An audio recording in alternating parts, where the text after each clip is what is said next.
Selfish sister emptied my savings for a luxury vacation. You don't need it anyway, haha, she wrote.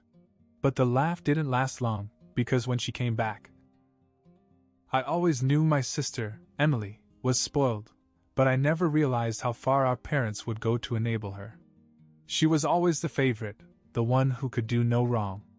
If she failed a class, the teacher was too hard. If she quit a job, it was because the boss was too demanding. If she spent all her money on useless junk, well, money comes and goes. Meanwhile, I had done everything by the book. I worked hard, saved every dollar, and made responsible decisions. My goal was simple: buy my own place and get out of that house. I had been saving for years, putting away everything I could. It wasn't easy, but I was finally there. I had just enough for a down payment. I was literally weeks away from starting the process. Since I was still living at home to save money, my parents convinced me to keep my savings in the house instead of the bank. It's safer here, they had told me. You don't have to risk anything with those big banks. It sounded ridiculous, but I trusted them. Why shouldn't I? They were my parents. Then one weekend I had to leave town for work. It wasn't anything big, just a couple of days. When I got back, the house felt different. Too quiet. No sign of Emily. No usual mess of grocery bags and half-eaten snacks on the counter. I found my parents sitting in the living room, looking suspiciously like two people with something to hide. Where's Emily? I asked. They exchanged a quick look, and my dad let out a deep sigh. Look, Chris, we had to lend her some money. I frowned. What money? Another look between them. Then my mom said, the money from the safe. For a moment I didn't even realize what she meant. My money? Well, my dad began. You haven't been using it, and Emily really needed a break. She's exhausted, you know. Lying around all day, not working, it was really hard on her. She needed to get her strength back before she finally gets a job. I just stared. I was waiting for them to laugh. To say it was a joke. But they didn't. What? I felt like I had misheard. You took my savings, my down payment for what? A vacation? Chris, don't be so dramatic, my mom said, waving her hand like it was no big deal. It's not like you needed it right now. I couldn't believe what I was hearing. I had worked and saved for years for this money. I skipped nights out with friends, took extra shifts, lived as cheaply as possible, all for nothing. Worse, they didn't even feel bad. There were no apologies, no explanations beyond. Emily needed it. Just casual indifference, as if I were the unreasonable one. I stormed into my room and grabbed my cell phone. My hands shook with rage as I dialed Emily's number. She picked up after a few rings, sounding half asleep. Hey, Chris. What's up? You know damn well what's up, I said. Where's my money? There was a short pause, then she let out a little laugh. Oh, that? Don't worry about it. You didn't need it anyway, haha. I stared at my phone, my blood boiling. That was it? That was her answer? I took a deep breath. If that's how they wanted to play it, fine. They had no idea who they were dealing with. I sat there staring at my phone long after Emily had hung up. I replayed her words over and over. They didn't need it anyway, haha. Like my years of work and sacrifice were just a joke to her. Like my future didn't matter. I marched back into the living room, my heart pounding. My parents were still sitting there, acting as if nothing had happened. So let me get this straight, I said. You loaned Emily my money so she could go on vacation? My mom sighed, as if I was the one being unreasonable. Chris, she needed it. She's been really stressed. Stressed out from what? Lying in bed all day? My dad shook his head. She was trying to find the right job. That takes time. You know how hard that is for her. Oh, yeah? It must be exhausting scrolling through Instagram all day. I snapped. And you didn't loan her my money. You gave it to her. You'll get it back, my mom said dismissively. She just needs some time. I let out a sharp laugh. A little time? You mean like the way she borrowed my laptop 2 years ago and I never saw it again? Or the way she borrowed money from Grandma and then ghosted her when she asked for it back? Chris, my dad warned. Don't be so hard on her. I stared at her in disbelief. This wasn't real. This had to be some kind of twisted prank. But no, they were actually sitting there, justifying stealing from me to pay for Emily's little getaway. I turned and walked away, but I wasn't done. Not even close. I went straight to the garage where my dad's car was parked. It wasn't anything fancy, just an old sedan, but it was mine.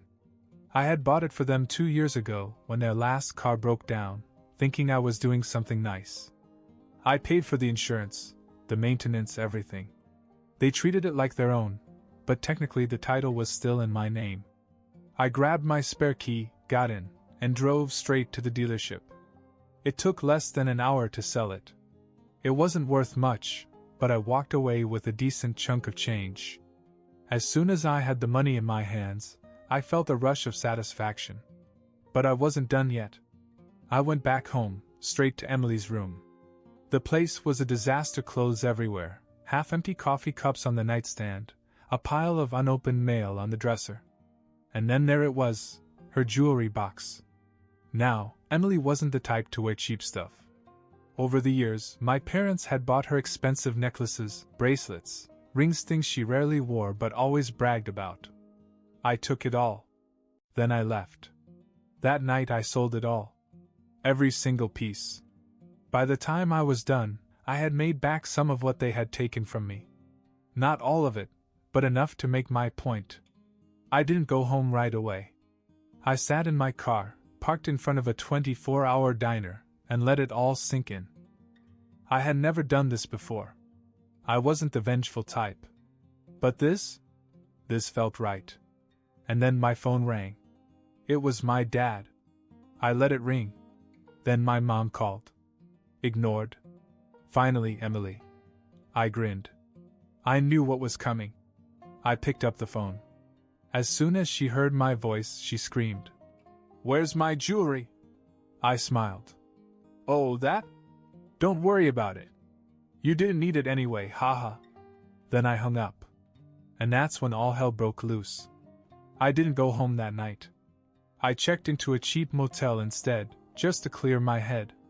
I knew as soon as I walked through that door, I was going to have a war on my hands. And I wasn't in the mood for their phony outrage just yet. The next morning I finally drove back, taking my time. I half expected my parents to be waiting in the driveway, but the house looked normal. Too normal.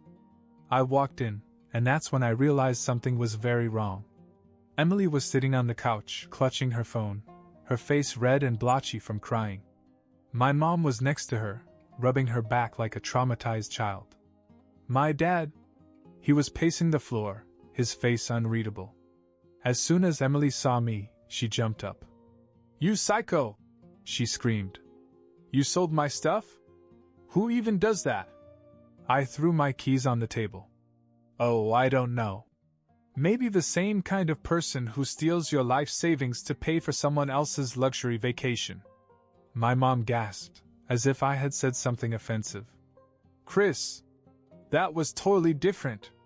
"Oh, really?" I leaned against the wall. "Explain how." She stammered for a second, then shook her head. "Emily's things were hers. You had no right. And my money was mine. But that didn't seem to stop anyone, did it?" Before she could argue, Emily stormed over to me. "You don't get it, do you?" she hissed. "I was going to pay you back." I laughed. "With what? Your influencer career, which hasn't taken off in 5 years? Or were you planning on getting a real job for once in your life?" She screamed in frustration and threw up her hands. "Oh my God, you are such a bitter loser. It's not my fault that you hoard money like a greedy troll." That was enough. I took a slow step towards her. "Do you even hear yourself?" I asked in a dangerously low voice. "You think I'm greedy? I worked for this money. I earned every single cent. While you were sitting on your ass doing nothing, I was pulling double shifts, skipping nights out, eating cheap instant noodles just so I could afford my own place. And you? You just took it. Like it was nothing. And now you want to cry because I took a fraction of what you stole? Grow up, Emily. Her jaw clenched. You had no right dash. I cut her off. Neither did you. My dad finally spoke. Chris, let's all calm down. We can work this out. I turned to him and crossed my arms. Oh? And how are you going to do that? We're going to talk to Emily, he said. She'll find a way to pay you back. Emily scoffed. Excuse me? She will, he snapped. We're not going to let this turn into a family feud. Family feud? I let out a bitter laugh.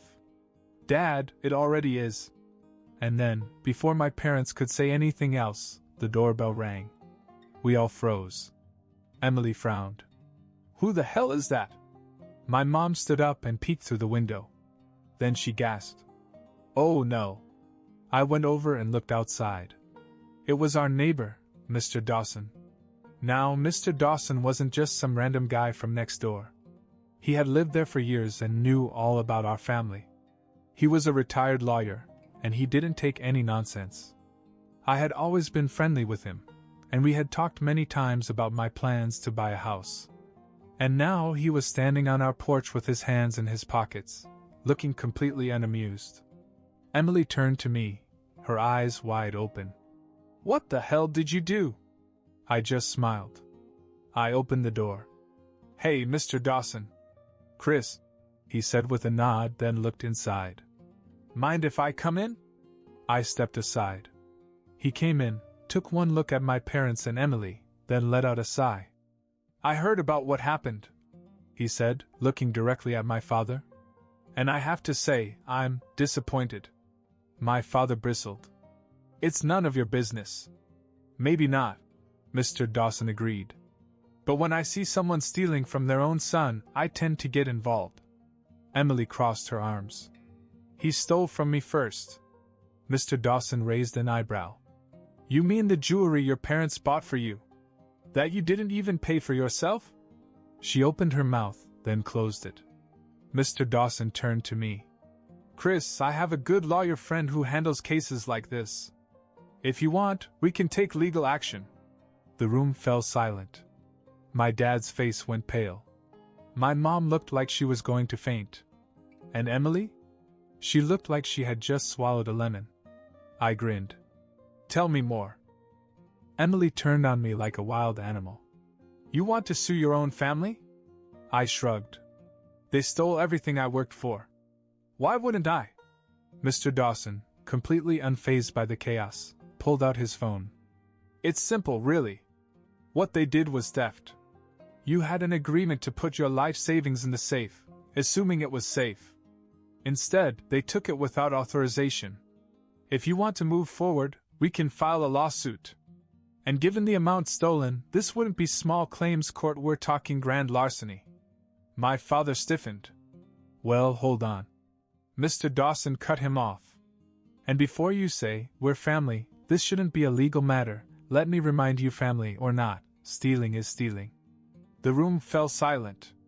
My dad's fists clenched, my mom was on the verge of tears, and Emily, she was shaking. With rage. Then, suddenly, she let out a laugh. A strange, almost hysterical laugh. You're so full of yourself. She spat, stepping toward Mr. Dawson. You think you're some kind of hero, standing up for Chris? Newsflash, old man, this has nothing to do with you. Mr. Dawson didn't flinch. Oh, but it does. And then he pulled something out of his pocket. A check. He handed it to me. I know it doesn't cover everything, but consider it a loan. No interest, no deadline. Just get out of here. My breath caught in my throat. I looked down at the amount and felt my stomach drop. It was huge. Not my entire savings, but enough to get me back on my feet. I looked up at him. I can't take this. Sure you can, he said simply. I watched you bust your ass for years while your sister lazed around. You deserve better than this. Emily lost it. She let out a deafening scream and lunged forward as if she was going to hit me. But before she could, someone else grabbed her arm. I turned and almost laughed out loud. It was our other neighbor, Mrs. Hendricks. This was getting ridiculous. Mrs. Hendricks was a sweet old lady who lived 2 doors down, always baking cookies and gossiping about the neighborhood. And right now, she had Emily's wrist in a death grip. "You ungrateful little brat," she hissed at Emily. "I heard it all through my window. Your brother worked for that money. You don't deserve a single penny." Emily yanked her arm away. "What is this, a neighborhood intervention?" Mrs. Hendricks turned to my mother. "Shame on you. Both of you." She pointed at my parents. "Raising a daughter to be a selfish thief and punishing your son for being responsible? I should have known when you let Emily treat everyone like garbage all these years." My mother, still trying to play the victim, whispered, "You don't understand, Dash." Mrs. Hendricks cut her off. "No, you don't understand. You failed as parents." My father snapped. "That's enough. This is our family business, not some neighborhood spectacle." But it was too late. Because right then another voice joined in. "I don't know, man," someone called from the doorway. "Kind of sounds like you screwed over your own son and got caught." We all turned. And there, standing in the open front door, was Jason. Jason was my coworker. The guy I carpooled with. The guy who knew about my apartment plans because I talked about them every damn day at work. And behind him? 3 other coworkers. They had heard everything. Jason folded his arms and shook his head. "Damn, dude.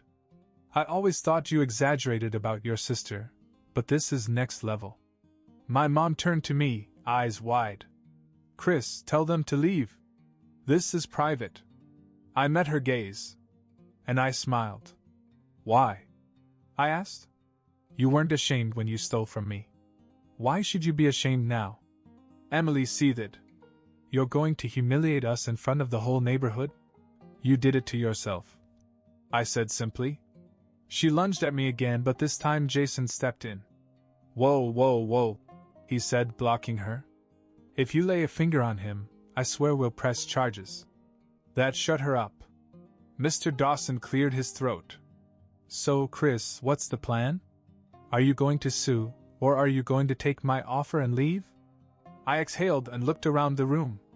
My parents still frozen. Emily seething but powerless. My neighbors standing their ground. My coworkers, looking on like this was the best free entertainment they'd ever seen. I grinned. "Oh, I'm going," I said. "But first, I'm taking something else they don't deserve." And I knew exactly what that was. Silence filled the room after I said that. Emily looked panicked, my mom tensed up, and my dad's face turned red. They all knew I was up to something, but they had no idea what. I let the tension settle for a second before turning to Mr. Dawson. "I'll take the loan," I said, carefully folding the check and putting it in my pocket. "But before I go, I think it's only fair that I get something back that actually belongs to me." My father scoffed. "Oh, so what now? You're going to take the TV? The furniture? What else can you steal from us, Chris?" I grinned. "Not from you." I turned to Emily. Her smug expression faltered. What?" I reached into my pocket, pulled out her car keys, and tossed them in the air before catching them again. Her precious car. The one our parents had bought her for her birthday. The one she hadn't even paid a dime for. The one that was still legally registered in Dad's name. Which meant it wasn't really hers. I looked at my father. "Since Emily never had to earn her own car, I think it's only fair that we sell this one to pay me back. You know, since you insisted on fixing things." Emily's eyes went wide. "No!" She turned to our dad. "You can't let him do that. That's my car." Dad hesitated. He was stuck. If he refused, he'd be proving in front of everyone that he never intended to pay me back. If he agreed, Emily would explode. And he knew I wasn't bluffing. "You gave him your money," Jason said. "That seems fair to me." Emily shrieked. It's not fair. I need my car. You didn't need my money either. I shot back. But that didn't stop you from spending it, did it?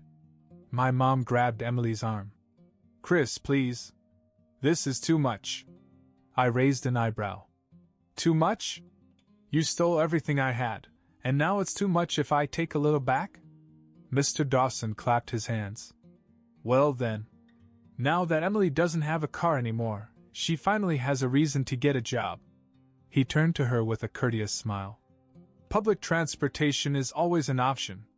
Emily let out a full-body scream and stormed upstairs, slamming her door so hard it knocked a picture off the wall. I turned to my parents. Well, looks like that's settled. Dad sighed. Fine. Sell the damn car. But don't expect a dime from us. I laughed. Don't worry. I never expected anything from you. Mom shook her head and looked at me like I was some heartless monster. I can't believe you're actually leaving us over this. I looked at her, truly stunned. You're kidding, right? You stole from me. Lied to me. Betrayed me. And now you want to act like I'm the bad guy for refusing to be your doormat? She just looked away. I turned to Jason. You ready? Yeah, man, he said, patting me on the back. Let's get out of here. I grabbed my things, took one last look around, and walked out the door forever. Emily never got her car back. I sold it the next day. I used Mr. Dawson's check and the car money to finally get my own place. It wasn't my dream apartment, but it was mine. No more family drama. No more walking on eggshells. Just peace. A week later, I got a text from my mom. Emily wants you to apologize so we can put this behind us. We're still family, Chris. I didn't even bother to reply. Because some people? They're not worth forgiving. A month passed. A whole month without my parents. Without Emily. Without the constant gaslighting and guilt trips and excuses. And for the first time in years, I could finally breathe. I had my own apartment now. It wasn't the biggest or the nicest, but it was mine. My name on the lease. My hard-earned money paying the bills. No one could take that away from me. My parents tried to call a few times, but I never answered. Emily sent a single text. Hope you're happy, asshole. You ruined this family. I didn't respond. Then one night, the intercom in my building buzzed. I checked the camera. My dad. I sighed, debating whether to ignore him. But something inside me wanted to hear what he had to say. So I pressed the button. What do you want? Chris, he sighed, sounding tired. Can we talk? I hesitated, then stepped outside. I didn't invite him in. He looked me up and down, then shook his head. You really cut us off like that, huh? I crossed my arms. You made that decision when you stole from me. Dad exhaled and rubbed his face. Look, I know you're angry, Dash. I'm not angry. I interrupted. I just finally see things clearly. He scoffed. Oh, come on, Chris. We're family. Families fight. They work things out. I laughed. Is that what you told Grandma when Emily never paid her back? That shut him up. I shook my head. You don't get it, do you? This wasn't a fight. This was a breaking point. And you made your choice. You always chose Emily over me. Always covered for her. Enabled her. You never saw me as your son, just the backup plan. The reliable one. The one who wouldn't complain. Well, guess what? I'm done. Dad swallowed hard. So that's it? You're just going to erase us from your life? I met his eyes. No. You erased yourselves. He stared at me for a long time. Then he muttered. Your mother still cries for you, you know. Good, I said coldly. Maybe now she knows how it feels to lose something. Dad sighed, defeated. He turned and walked away without another word. And just like that, I was free. The next day I changed my number.